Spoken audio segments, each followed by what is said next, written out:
Hi everyone, I am Abdul from AM Graphix. Today in this video, I will show you how to create gym bag mockup in Photoshop. So let's get started. First, make a selection of the gym bag.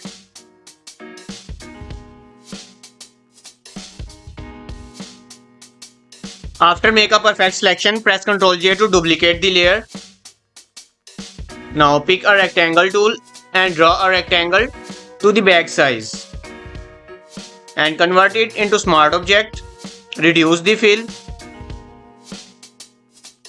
Press Ctrl T and select warp.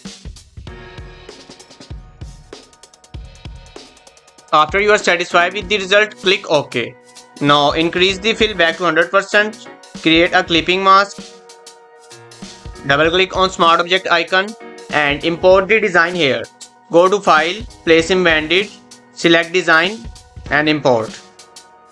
Hit OK and press Ctrl S to save and close this tab. Now change that blend mode to multiply.